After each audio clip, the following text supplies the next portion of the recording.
So we're here at South by Southwest with Ezra Furman, of Ezra Furman and the Harpoons, or without the Harpoons. They're here. They got lost on the way. They got lost. It was a long walk from wherever it was you were. A lot of distractions. So you're here, and I imagine you guys are playing a lot of the stuff off your album that's going to be coming out in a couple weeks. April 5th? Yes. April 5th, and you guys are having a release party at Subterranean, I think? In Chicago, yeah. In Chicago, yes. Are you having other record release parties? The whole tour is a record release party. That we're actually not. We're not playing the show on the day of the release, which is a shame. But we're trying to throw together a house party at my little brother's house in Baltimore. We'll see. We'll see. That would be good. Well, I was lucky enough to get a copy of your new album, Mysterious Power. I hope it satisfies. It did satisfy, because I wasn't completely... I mean, I've heard of you and I've heard a couple songs that you've done, but I wasn't super familiar with you. And Mysterious Power, I got the title track. It's fantastic. I really enjoyed the song Mysterious Power from the album Mysterious Power. Thanks. Thanks. I guess it's worthy of being the title track. We weren't sure about that, but such a good phrase. It seems to be... I think it's the right one. It is, and I've been disappointed with a lot of title tracks lately. Really? So you've renewed my faith in title tracks. I know, that was never our thing before. I like to have, if there's a chance for another title, just do as many titles. Don't ever reuse. I love titles. I'm very into titles. I think it's a neglected art, just writing titles? A title, an album title, a song title. But I like that title so much I use it twice, because we make titles for our shows, I've heard about that, yeah. I think we actually, as a band, we have good song titles. That's one thing. We have our strengths and our weaknesses, but we're very good on song titles. Maybe the guitar playing, but the writing titles, fantastic. Right. I might not sing on key, but I can write a song title. Actually, one of the things that I like maybe the most on the record is that you're not afraid to just go for it with everything. A lot of singers or songwriters will kind of play it safe, for lack of a better phrase, kind of stay kind of in the same realm for every song. But you've got a lot of, I mean, you're down a little bit, then you're yelling at some points. Yes. Which I enjoy, the yelling a lot. Well, we've always been, we can't choose an aesthetic and stick to it, which I don't think you should have to. My favorite bands go all over the place. They've got the loud songs and the intimate songs, some of them are... Right, everybody can't be Jack Johnson. I know, unfortunately. And I hate to bash him again, but come on. Come on. Seriously. I know. Well, he does his thing.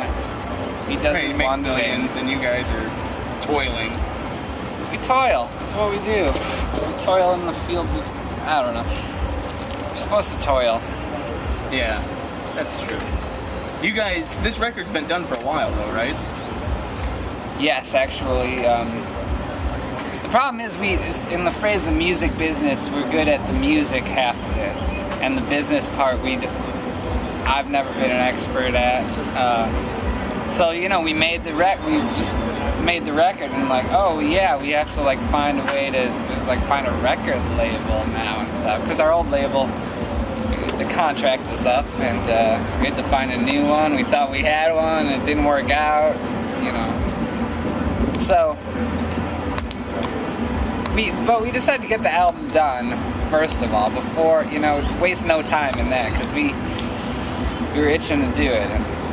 So we took a little hiatus, waiting for it to come out, and now it's about to come out. And it's been done. How long ago? Back in the saddle. How long ago was it recorded?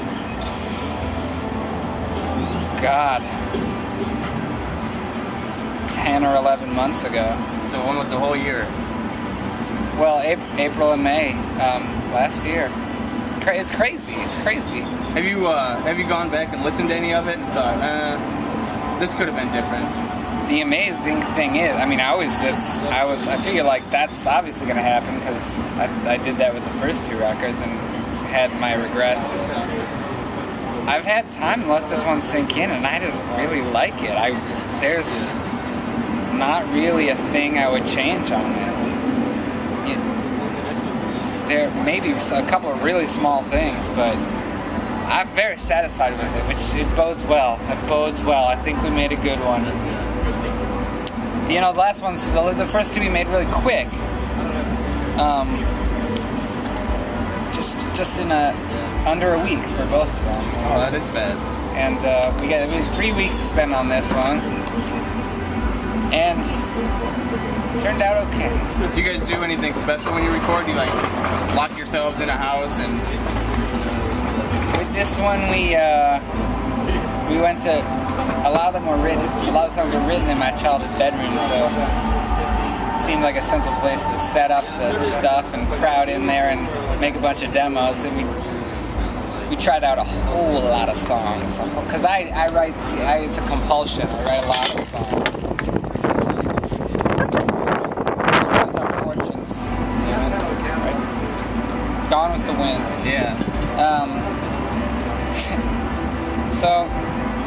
So yeah, we holed up in my childhood bedroom and made demos for a long time. We tried them all, you know. This time they were like, don't hide these songs that you think are not good enough or something, you know, or you're too embarrassed because they're too honest or something. Show us them all. So, you know, we played through like a lot of songs.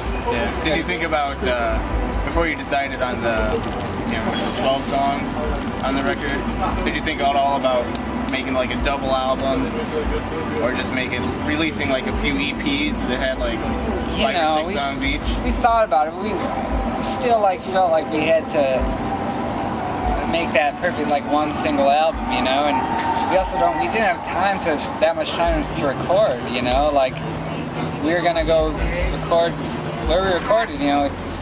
That's always the problem. Like we're not short on material, we're just short on time and money to buy studio time, you know. It costs money. You know, we could do it a little more homemade, I'm sure, but like we just don't know anything about doing that. We don't know how to do it. So we were like, you gotta find 12 or 13 songs. 12 songs. And there was no shortage of them, you know? So we took the cream of the crop. Yeah, well, I think you made some good choices. I think I'll say I like every song on the record. Well, I'm glad. I like them all. I think they all belong there. Are you gonna offer any of your fans who buy the record the chance for you to write them a song again? Or looking back, was that a mistake? I'm not gonna say it was a mistake. It was ambitious. I didn't finish the job, actually. There are people so I invited all the people who I didn't get to. We got about 180 orders before we told people to stop, no more, you know? And I did 150 of them. So we had a party and invited all the people over for a concert. Get it, or we gave them stuff that couldn't make it a concert, you know. Well, all at my house, you know. 150 unique songs is still. I can't. It was a bit ambitious, but you know, I don't know. My problem was I wanted to make them all good, you know. I wanted to make them like full songs. I didn't want to repeat anything or like give the same song and like change a name or something. That seemed like phoning it in. You know, so I think I made good, memorable songs that, you know, because I write so many songs anyway. I was like, oh, I can write a song about anything now. I'm a pro, you know. But yeah. It got pretty stressful. Has that become a burden for you, where you're just like you're constantly writing songs and yeah, it's a compulsion? Do you feel like you're writing and you can't stop? And I've tried to cut back actually. I've tried to cut back and like wait for